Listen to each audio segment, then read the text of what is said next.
This video will show you how to prepare your water brush to use watercolor painting.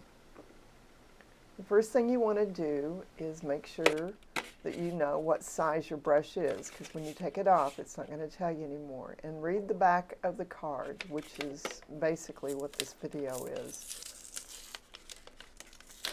So that's how you open the package, and you take your brush out.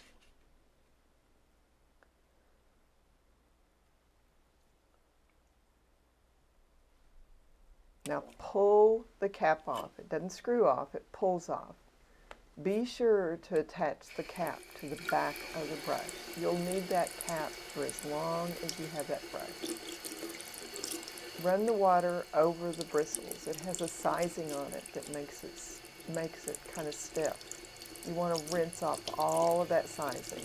You don't want to end up painting with it.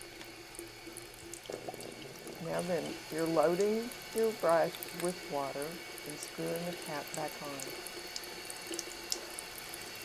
Now what you want to do is clean out the sizing that might have gotten into the filter.